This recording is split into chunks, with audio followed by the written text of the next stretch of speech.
वातावरण बनाकर रखें, शांत रहें, तो आप लोग मेरी बात आसानी से सुन पाएंगे। हल्ला गुल्ला करेंगे मेरी बात को आप लोग नहीं सुन पाएंगे। तो सर्व समाज के लोगों से, दलित हैं, पिछड़े वर्ग के लोग हैं, अपर कास्ट के लोग हैं, सभी को से ये कहना है कि आप लोग यहाँ इस गांव में शांति का वातावरण बनाकर रखें, अमन चैन आप लोग कायम रखें, क्योंकि आप लोगों को इस देहात में हमेशा इधर रहना है। दलितों को भी रहना है, क्षत्रियों को भी रहना है, पिछड़ों को भी रहना है, अपर कास्ट समाज के लोगों को भी रहना है। आप लोग भाईचारा बनाकर जैसे पहले रहते आए थे वैसे ही रहने का आप लोग प्रयास करें। सबसे पहले मेरी आप लोगों से पुरजोर ये अपील है। इसके साथ साथ मैं आप लोगों को ये भी बताना चाहती हूँ, या सर्व समाज के लोगों को ये बताना चाहती हूँ, 4 बार मेरे नेतृत्व में सरकार नहीं है चली। मैंने अपनी चारों हुकूमतों के दौरान, आप लोगों को ये मालूम है, सर्व समाज के लोगों को ये मालूम है, अकेले दलित ही नहीं, जो अपर कास्ट के लोग हैं, चाहे क्षत्रिय हैं या ब्राह्मण हैं या अन्य जाति के लोग हैं, सभी वर्गों के लोगों को ये मालूम है कि जब 4 बार मेरी हुकूमत रही तो मैंने अपनी चारों हुकूमतों के दौरान उत्तर प्रदेश में, तो उत्तर प्रदेश के किसी भी कोने में मैंने कोई जातीय दंगे नहीं होने दिए। मैंने कोई जातीय दंगे नहीं होने दिए और ना ही मैंने सांप्रदायिक दंगे होने दिए। सांप्रदायिक सद्भाव को मैंने नहीं बिगड़ने दिया, भाईचारा बनाकर रखा। बहुजन समाज पार्टी के बारे में लोग गलत प्रचार करते हैं कि बीएसपी अकेले दलितों की पार्टी, ऐसा नहीं है। बीएसपी सर्व समाज की पार्टी है और बीएसपी इस देश में क्या चाहती है, इस देश में जो गैर बराबरी वाली सामाजिक व्यवस्था बनी है उसको बदलकर हम लोग समता मूलक समाज व्यवस्था बनाना चाहते हैं, जिसमें सभी वर्ग के लोग आगे बढ़े, एक समान हो, उनको आगे बढ़ने का पूरा मौका मिलना चाहिए। और मैं आप लोगों को ये भी बताना चाहती हूँ कि बाबा साहब डॉक्टर अंबेडकर जब जीवित थे तो उन्होंने भारतीय संविधान में जो समाज में जो दबा कुचला तबका है, इस देश में जो गैर बराबरी वाली सामाजिक व्यवस्था का जो शिकार लोग हैं, दलित हैं, पिछड़े वर्ग के लोग हैं, आदिवासी लोग हैं, तो बाबा साहब डॉक्टर अंबेडकर ने, क्योंकि इनको हर प्रकार के अधिकारों से वंचित रखा हुआ था, लेकिन बाबा साहब डॉक्टर अंबेडकर ने इनको कानूनी अधिकार दिए और इनको ये भी कहा कि आप लोग यदि कानूनी अधिकारों का सही मायने में आप लोग उसका लाभ लेना चाहते हैं तो आप लोगों को जो दलित वर्ग के लोग हैं, पिछड़े वर्ग के लोग हैं, अकलियत समाज के लोग हैं, अपर कास्ट में से जो गरीब लोग हैं, इन सब लोगों में भाईचारा, जब ये चाबी आप लोगों के हाथों में आ जाएगी तो फिर आप लोग इस चाबी के माध्यम से दलितों का, पिछड़ों का, अकलियतों का, अपर कास्ट समाज में से जो गरीब लोग हैं उनका भी आप लोग भला कर सकते हैं। ये बाबा साहब डॉक्टर अंबेडकर ने ये कहा था। बाबा साहब डॉक्टर अंबेडकर के बताए हुए रास्ते पर तो आज भारतीय जनता पार्टी तो इस भाईचारे को तो जातीय तनाव के आधार पर या जातीय दंगों के आधार पर इस भाईचारे को ये बिगाड़ना चाहती है, खत्म करना चाहती है। ये भारतीय जनता पार्टी की पूरी कोशिश है। लेकिन मेरा सर्व समाज के लोगों से ये कहना है, आप लोगों को, और खास तौर से इस देहात के लोगों से ये कहना है, आप लोगों को हमेशा इस गांव में रहना है। दलितों को भी रहना है, पिछड़ों को भी रहना है और जो क्षत्रिय समाज के लोग हैं उन सबको रहना है। जो लोग राजनीति कर रहे हैं, आप लोगों को आपस में लड़ा रहे हैं, वो लोग तो अपने घर चले जाएंगे, लेकिन नुकसान आप लोगों का होगा, क्षत्रियों का नहीं हुआ है। हमेशा से ये भाईचारा बनाकर यहाँ पे रह रहे थे। यहाँ पर जो झगड़ा हुआ है, इसमें सबसे बड़ा हाथ यहाँ के प्रशासन का है, यहाँ के डीएम का है, यहाँ के एसएसपी का है। तो बाबा साहब डॉक्टर अंबेडकर की प्रतिमा लगाकर ये लोग प्रोग्राम करना चाहते थे, लेकिन यहाँ के डीएम ने, एसएसपी ने बोला आपने परमिशन नहीं लिया है तो आप लोग ऐसा नहीं कर सकते हैं।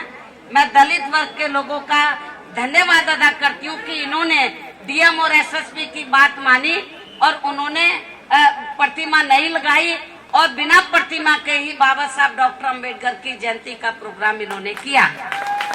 लेकिन इसके बाद तो महाराणा प्रताप की जयंती निकलनी थी। हम तो, हमारी पार्टी सबका आदर सम्मान करती है, आप लोगों को मालूम है। पार्टी की सरकार ने तो कभी भी पक्षपात नहीं किया है, जाति के आधार पर, धर्म के आधार पर कभी भी पक्षपात नहीं किया है। चाहे वो किसी भी जाति के, किसी भी धर्म के संत, गुरु और महापुरुषों, सबको हमने पूरा आदर सम्मान दिया है। इसलिए तो आपने हमको तो कहा कि बिना इजाजत के आप ये प्रतिमा नहीं लगाएंगे, आप इनको भी रोको। इन्होंने अपने क्षत्रियों भाइयों से कुछ नहीं कहा, जो इन्होंने मुझे बताया। तो यहाँ के डीएम, एसएसपी की ये जिम्मेवारी बनती थी, उनको इजाजत दे देते, वो अपना जुलूस निकाल लेते, मेरे ख्याल कोई ऐतराज नहीं होता। क्षत्रिय लोगों को भी, और मेरे ख्याल दलित वर्ग के जो लोग थे इनको भी इजाजत दे देते, बाबा साहब की प्रतिमा यहाँ पे रख लेते, ये भी बाबा साहब की जयंती बना लेते। मुझे तो ऐसा लग रहा है यहाँ के अधिकारियों का भी कम कसूर है। अधिकारी वही करते हैं, डीएम एसएसपी, जो सरकार का मुखिया कहता है। डीएम एसएसपी वही करते हैं जो सरकार का मुखिया कहता है। मुझे ऐसा लगता है कि उत्तर प्रदेश के मुख्यमंत्री ने यहाँ की सरकारी मशीनरी का दुरुपयोग किया और यहाँ पर जो वर्षों से भाईचारा पैदा था उसको नफरत में इन्होंने बदला है। मैं समझती हूँ जो इस गांव के अंदर दंगा हुआ, झगड़ा हुआ है, उसके लिए तो भारतीय जनता पार्टी की सरकार जिम्मेवार है और सही मायने में यहाँ के अधिकारी भी कम जिम्मेवार हैं, लेकिन उनको भी अपनी जिम्मेवारी निभानी चाहिए थी। क्योंकि मान लीजिए मुख्यमंत्री नहीं चाहता था कि भाईचारा बने, लेकिन डीएम एसएसपी को चाहिए था कि वो कानून के हिसाब से बिना पक्षपात के उनको काम करना चाहिए था, पक्षपात के आधार पर नहीं। ज्यादा से ज्यादा आपका तबादला कर देते, आपकी नौकरी तो नहीं लेते, लेकिन ब्यूरोक्रेसी ने ऐसा नहीं किया, जिसकी वजह से यहाँ पर जो भाईचारा वो नफरत में बदला है। बड़े दुख की बात है। और जिसकी वजह से यहाँ पर दलितों के काफी दलितों के घर, जो इस गांव में दलितों के घर काफी जला दिए हैं, काफी उनको जुल्म जाति का शिकार बनाया है, उनकी बहन बेटियों के को भी बेइज्जत किया। जो मुझे लोगों ने, एक घर मैंने देखा बुरी तरीके से तबाह था, उनका ये कहना था बाकी घरों की भी हालत यही है। तो मेरा आप लोगों से, अब जो कुछ हो गया सो हो गया है, तो मेरा यहाँ के अधिकारियों से यही कहना है कि ये जो नफरत आप लोगों ने पैदा की है, इसको शांत करने का प्रयास करो। इस नफरत को आप इसको भड़काओ नहीं, इस नफरत को और ज्यादा पैदा मत करो, इसको खत्म करने की कोशिश करो। और यहाँ के गवर्नमेंट, यहाँ के अधिकारियों ने जो यहाँ के दलितों को कहा था कि हम तुमको मुआवजा देंगे, आपके घर जल गए हैं, आपका सारा सामान फूक गया है, मुझे बताया कि अभी सरकार ने ज्यादा इनको मदद नहीं किया, बहुत कम मदद किया है। मेरा सरकार से मीडिया के माध्यम से ये कहना है कि जो आपने वायदा किया है उस वायदे के मुताबिक आप इनकी पूरी मदद करें। जहाँ तक पार्टी का सवाल है, यहाँ पर जो पीड़ित लोग हैं उनका ये कहना सरकार मदद नहीं कर रही है। हमारी पार्टी बड़े बड़े पूंजीपतियों की पार्टी नहीं है, गरीब और मजलूमों की पार्टी है। लेकिन फिर भी जिन लोगों को इधर नुकसान हुआ है, जिनके घर जल गए हैं, जख्मी हो गए हैं, तो हमारी पार्टी ने ये फैसला लिया है कि हमारी पार्टी की ओर से जिनके घर जल गए हैं तो उनको 50,000 रुपए की मदद दी जाएगी, और जिनका घर नहीं जले हैं, जख्मी हो गए, उनको 25,000 रुपए की पार्टी की ओर से मदद दी जाएगी। लेकिन मेरा यहाँ के डीएम एसएसपी को भी ये कहना है, आप मुख्यमंत्री से बात करें, सरकार से बात करें, जो आपने कमिट किया है, जो आपने कमिट किया यहाँ के दलितों को, तो मेरे ख्याल अपने कमिटमेंट को आप लोगों को समय से इसको निभाना चाहिए।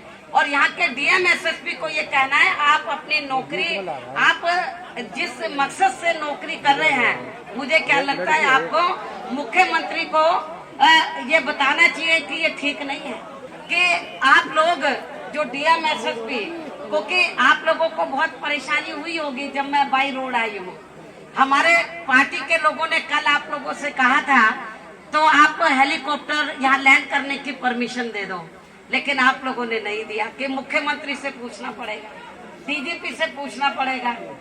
डीएम एसएसपी ने कहा कि मुख्यमंत्री से और डीजीपी से पूछना पड़ेगा।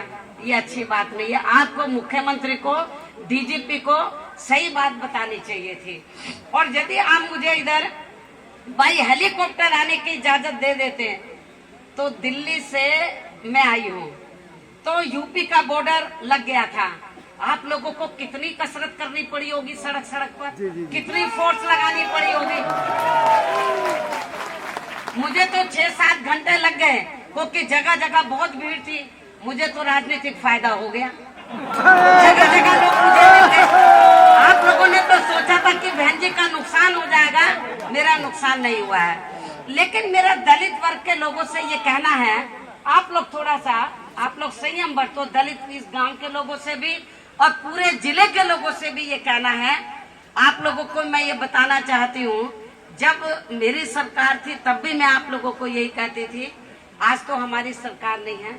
हमेशा मेरा आप लोगों को ये कहना रहा है कि दूसरे लोग गलती करें, कानून को हाथ में ले, लेकिन आप लोगों को कभी भी कानून अपने हाथ में नहीं लेना चाहिए।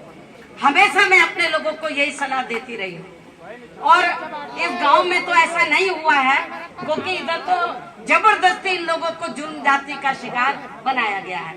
लेकिन फिर भी मेरा खास तौर से दलितों से, क्योंकि आप लोगों को मैं खास तौर से मीडिया को ये भी बताना चाहती हूँ, जब बाबा साहब डॉक्टर अम्बेडकर की जयंती होती है, रविदास जी की जयंती होती है, आप देखेंगे महाराणा प्रताप की जयंती या और संत गुरु और महापुरुष की जयंती होती है, तो उनकी जयंती बनाने के लिए गांव-गांव में, कस्बे-कस्बे में छोटे छोटे संगठन बना लेते हैं, छोटे छोटे संगठन बना लेते हैं और उस संगठन के माध्यम से वो जयंती मनाते हैं। ये आप लोगों को मालूम है।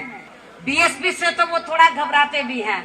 इसलिए मेरा आप लोगों से यही कहना है कि आगे चलकर, क्योंकि आप लोग जब जयंती मनाए बाबा साहब की, संत रविदास जी की या और संत और गुरु की, तो मेरा आप लोगों से यही कहना कि आप बीएसपी के तत्वाधान में मनाएं। मेरी आप लोगों से ये अपील है। इसलिए ताकि बीएसपी के तत्वाधान में आप लोग जयंती मनाएंगे तो मेरे ख्याल सरकार भी 10 बार सोचेगी कि बीएसपी के लोगों के ऊपर हाथ डालेंगे तो महंगा भी पड़ सकता है। तो इसलिए मेरा आप लोगों से यही कहना है, अमन चैन कायम नहीं हो जाता है तब तक मैं नहीं आऊंगा। ताकि अधिकारियों को मैं पूरी छुट्टी देती हूँ, पूरा उनको फ्रीडम देती हूँ कि ये तो मुख्यमंत्री को देखना चाहिए। मैं कोई मुख्यमंत्री नहीं हूँ, लेकिन हमेशा जब मैं मुख्यमंत्री थी, जिधर भी कोई वायलेंस हो गया तो मैं हमेशा बोलती थी कि पहले जो स्थिति को नॉर्मल कर, जब सामान्य स्थिति हो जाए तब नेताओं को जानते थे। स्थिति मेरे से आने से पहले यहाँ पे बहुत नेता है, लोकदल के भी आए और भी पार्टी के नेता है। जब उनको आने दिया तो मैंने सोचा स्थिति नॉर्मल होगी, तो तब फिर मैंने इधर आने का फैसला लिया।